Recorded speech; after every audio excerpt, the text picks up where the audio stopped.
अगर मास्क आपका जरा नीचे भी हो जाए नाक से, कैंसिल होने का पूरा चांसेस। कोई लॉ वायलेशन बर्दाश्त नहीं किया जाएगा। तो बेसिकली आप दोनों चीज़ें आपको साथ में रखनी है, और दोनों चीज़ें अगर साथ में होंगी तो ही उसका वैल्यू है। अगर वो दोनों चीज़ें आप साथ में नहीं रखते हो फिर आप प्रॉब्लम में आ सकते हो।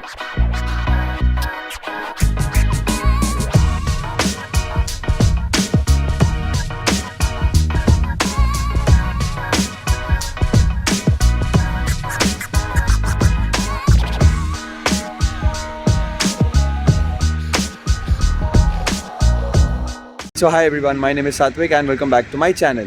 तो आज के इस वीडियो में हम जा रहे हैं किचनर मेरे G2 लाइसेंस की टेस्ट देने के लिए। तो अभी मैं वेट कर रहा हूँ मेरी बस के लिए, और बस का वेट इसलिए मैं कर रहा हूँ क्योंकि बस से मुझे पहले जाना है अपनी वर्क प्लेस पे। वहाँ पे मेरी 4 घंटे की शिफ्ट है, और 4 घंटे की शिफ्ट ख़त्म करने के बाद मेरे इंस्ट्रक्टर मुझे मेरी वर्क प्लेस के बाहर मिलेंगे, और वहाँ से हम सीधे रवाना हो जाएंगे किचनर के लिए। क्योंकि टाइम बहुत कम है, और टाइम इसलिए कम है क्योंकि वहाँ पे एग्ज़ाम से आधे घंटे पहले रिपोर्टिंग होता है, और उससे भी पहले पहुँचना इसलिए ज़रूरी है ताकि आप पहले पूरे रूट को देखें वहाँ पे आपके इंस्ट्रक्टर के साथ, एक बार फिर प्रैक्टिस करें कि कौन से रूट से आपको ले जाएंगे टेस्ट के लिए। One eternity later. तो अब लोगों के दिमाग में 2 क्वेश्चंस आ रहे होंगे। सबसे पहला है कि मैं G2 की एग्ज़ाम देने के लिए किचनर तक क्यों जा रहा हूँ, और दूसरा ये कि जब मैंने खुद ही सबको बोला था कि DL ट्रैक अगर आप लेके आते हो तो आप स्ट्रेट अवे G लेवल के लिए एलिजिबल हो जाते हो, तो फिर मैं खुद क्यों G की एग्ज़ाम ना दे के G2 में जा रहा हूँ। तो इन दोनों का बस एक ही रीज़न है, कोई भी सिटी में डेट्स मिलना बहुत ही मुश्किल हो गया है क्योंकि ड्राइव टेस्ट के अपॉइंटमेंट बहुत कम मिल रहे हैं और लोग बहुत ज़्यादा है। तो इसलिए मुझे G2 लेवल की मिल रही थी किचनर में, और मैंने उस टाइम पे इस अपॉइंटमेंट को बुक कर दिया था। A few moments later. अभी हम जा रहे हैं 401 पे, जो सबसे फेमस यहाँ पे एक्सप्रेस वे है। और मैं अभी यहाँ पे क्यों चला पा रहा हूँ G1 लाइसेंस पे, क्योंकि मेरे साथ अली भाई है और वो G लाइसेंस होल्डर है, और सबसे इम्पॉर्टेंट बात कि वो एक रजिस्टर्ड इंस्ट्रक्टर है। तो ही मैं यहाँ पे चला सकता हूँ, नहीं तो मैं अपने दोस्तों के साथ अगर जा रहा हूँ तो I can not drive on this highway with my G1 licence. हाँ, तो अब हमें बात करनी है अली भाई से, या फिर आप लोगों के लिए अली सर। तो ये अभी हमें बताएंगे कि G1 लाइसेंस से G2 लाइसेंस हम जब जाते हैं तो क्या क्या चीज़ें हमें आनी बहुत ज़रूरी है, और क्या क्या चीज़ें हमें पूछी जाती है टेस्ट में।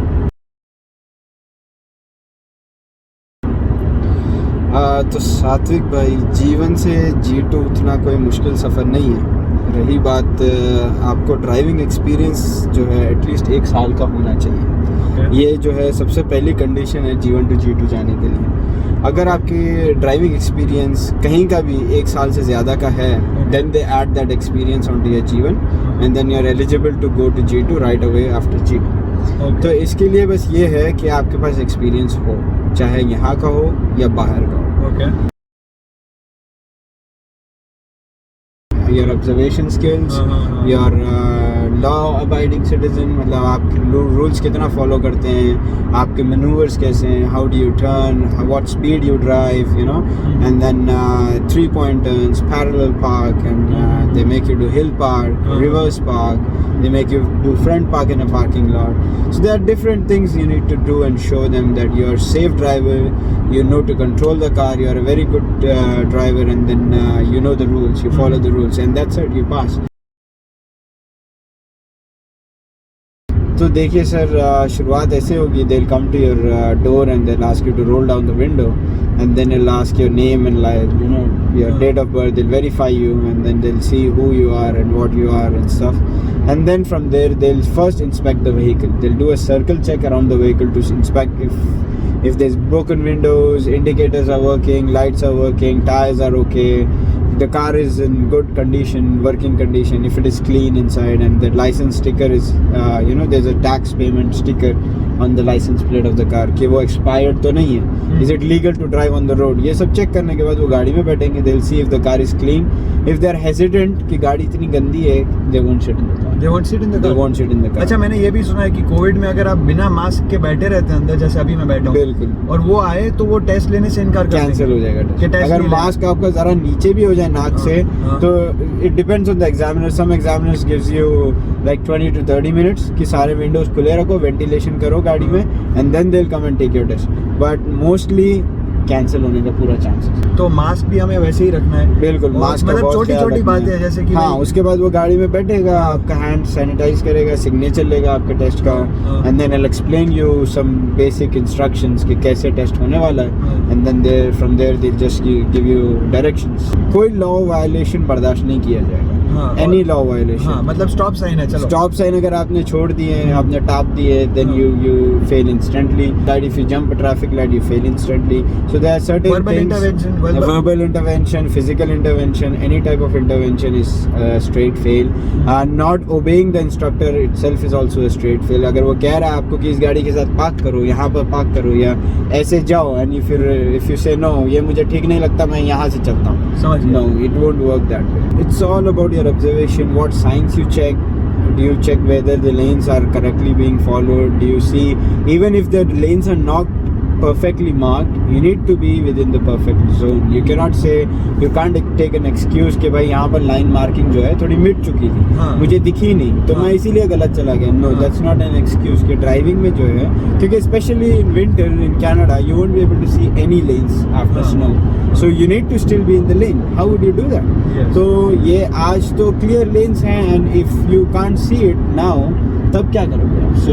So they try to pick good drivers. तो वो देखते हैं जिनको अच्छे चलाने आती है, जिनको रोड सेंस है, उन्हीं को पास करते हैं. If not, you won't make it in the test. तो अब मैंने वहाँ पे अंदर रिपोर्टिंग कर लिया है, और रिपोर्टिंग में बेसिकली क्या होता है कि वहाँ पे आपको जाना है, अंदर चेक इन करना है, आप कौन सी कार में आने वाले हो, आपका लाइसेंस नंबर क्या है, आपको क्या आई ग्लासेस की ज़रूरत है, ये सारी चीज़ें करके आपको एक स्लिप मिलती है, और वो स्लिप कलेक्ट करके आपको कार में वेट करना है. 4:01 का मेरा टाइम था और अभी तक कोई नहीं आया. तो जो मैं आपको बोल रहा था कि डिमांड बहुत ज़्यादा है और लोग बहुत कम है, ये वही है, इसकी वजह से इतने सारे इश्यूज़ आ रहे हैं यहाँ पे. और अभी मैं आपको एक लाइन भी दिखाऊंगा कि कितने लोग लाइन में खड़ा है सिर्फ अपनी अपॉइंटमेंट या ये चीज़ें सब लेने के लिए यहाँ पे. तो मेरे बाजू में जो वेट कर रहे थे उनका टाइम था 3:44 का, और उनको 4:05 पे लेके गए.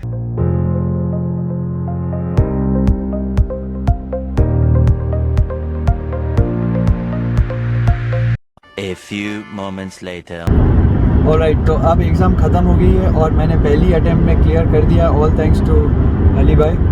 और अब हम ये देखते हैं कि जितने भी मेरे पॉइंट्स डिडक्ट हुए वो क्यों हुए. तो जब भी आपकी एग्ज़ाम क्लियर होती है तो आपको एक ऐसा रिपोर्ट मिलता है आपका कि आपने कौन सी गलतियाँ की थी, ताकि आपको पता चले कि आपको अगली अटेम्प्ट अगर है तो कौन सी चीज़ें हैं जिस पे ज़्यादा फोकस करना है, और अगर अगली अटेम्प्ट नहीं भी है तो भी there is always some room for improvement.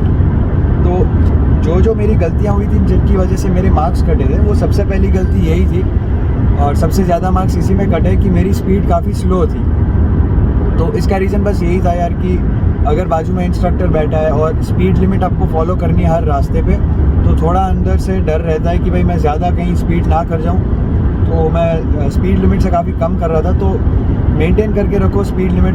आपके हिसाब से कितनी स्पीड रखनी चाहिए अगर 40 का रोड है और 50 का रोड है और 60 का रोड है? तो मतलब जैसे 50 का रोड है तो आप जो है at least keep close to 50, like 47, 48, 49, 50. And you can go a little more over, but don't try to keep constant over the speed limit. Okay. Like 52, 53 is fine. दूसरा मेरा ये प्रॉब्लम था कि राइट ऑफ वे ऑब्जर्वेंस में मेरा थोड़ा self में rating दिया है उन्होंने. इसका मतलब ये है कि ग्रीन लाइट है तो आप थोड़ा एक्स्ट्रा कॉशियस हो रहे हैं. जहाँ पर आपको पूरा राइट ऑफ वे है जाने का, you are trying to be extra cautious and observing right and left. उसमें क्या हो रहा है, आपका गाड़ी का स्पीड धीमा हो जा रहा है. So you need to maintain the speed, but you need to scan the intersection. You should know what is coming from where, whether it is coming or not. Are you safe to proceed in the intersection? But then you'll not slow down to see it. You'll observe with your eyes open.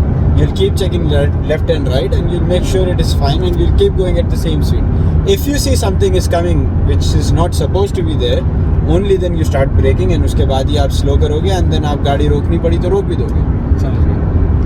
तो issue मतलब क्या आ रहा था, ये आपने भी देखा, आपने स्लो कर लेते थे आप गाड़ी, क्योंकि इंडिया की आदत है, भारत की, जो हम कहीं से भी लोग निकल जाते हैं, हाँ। रेड लाइट तोड़ देते हैं, जंप कर देते हैं। तो हाँ। इसमें क्या होता है, हमें इंडिया से जो है थोड़ा खौफ रहता है, दिल में डर रहता है हाँ। कि साइड से कोई आ ना जाए। तो हाँ। हम उसी चक्कर में जो है थोड़ा एक्स्ट्रा कॉशियस होके जाते हैं, हाँ। Which you shouldn't be doing. और वो मिस्टेक है यहाँ पे, क्योंकि आप हाँ। इंडिया में एक्सपेक्ट करते हो कि इंटरसेक्शंस पे कहीं से भी कोई भी अगर आ जाता है तो हमेशा हमें ये सिखाया जाता है कि इंटरसेक्शन पे स्लो डाउन करना है। लेकिन यहाँ पे ये चीज़ बिल्कुल भी एक्सेप्टेबल नहीं है कि आप इंटरसेक्शन पे आपकी स्पीड कम कर रहे हो। इनफैक्ट इसको ये भी हो सकता है कि वो आपको बोल दे कि आप जो ट्रैफिक है उसको इम्पीड कर रहे हो, जो पीछे वाला ऑन कमिंग Correct. आपके साथ जो आ रहा है जा रहा है आपके साथ ट्रैफिक, उसको आप ब्लॉक कर रहे हो। तो इस लेवल तक आपकी कभी भी वो नौबत नहीं आनी चाहिए कि आपको कोई ऐसे इंस्ट्रक्टर जो है वो ऐसे बोल दे आपको। तो मैंने कर्ब साइड पार्किंग किया, लेकिन उनके हिसाब से गाड़ी थोड़ी सी दूर थी, क्योंकि मेरे पास भी इतनी शॉर्ट नोटिस पे उन्होंने मुझे बोला कि कर्ब साइड पे लगाओ।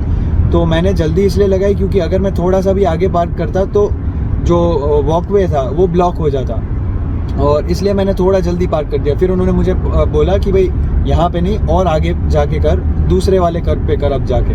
तो बस यही था, ये एक माइनर मिस्टेक ये हो गई थी। और इसके अलावा बस व्हील के जो एंगल्स थे वो भी वो देखते हैं कि भाई जब पार्किंग करने को बोला है तो व्हील के एंगल्स का जो है पोजीशनिंग वो सही है या नहीं है। तो माइनर मिस्टेक्स यही थी मेरी। इसके अलावा बहुत मेजर मिस्टेक्स भी हो सकती है, तो उसमें से जो 3-4 सबसे बड़ी मिस्टेक्स है वो आपको बताएंगे।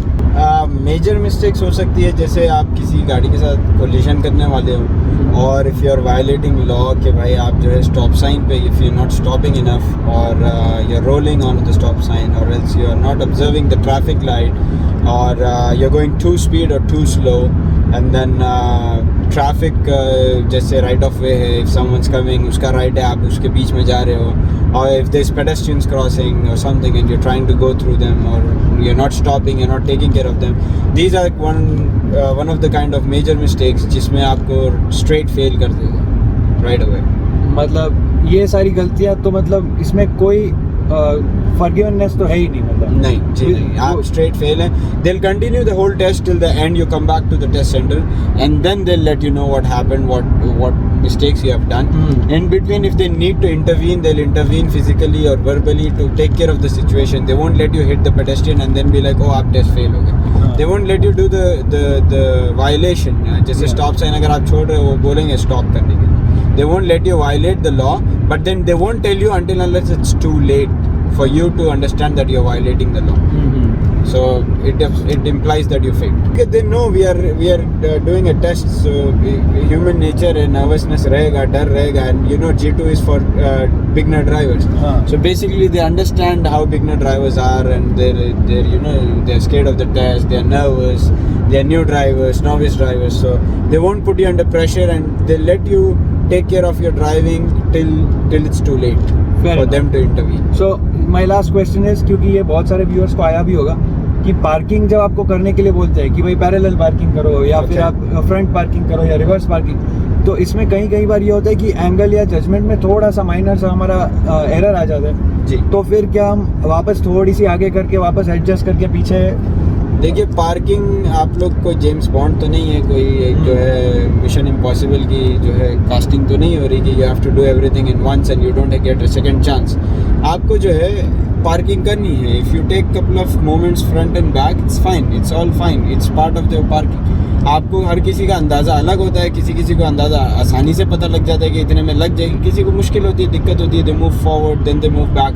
It's fine until unless you're observing around your car, you're 360-degree checking, you're communicating with the drivers that coming by giving indicators or hand gestures or whatever, but you're trying to make the situation safe and under control and you're not impeding the traffic for so long। आप जो है रास्ता रोके हुए हैं parallel करने के लिए, गाड़ियाँ पीछे जमा हो गई और आप टाइम लगाए जा रहे हैं, then you're not ready for the test and you need to practice a lot।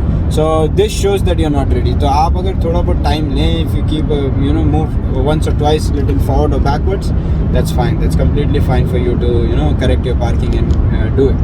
But ultimately practice is the key, right?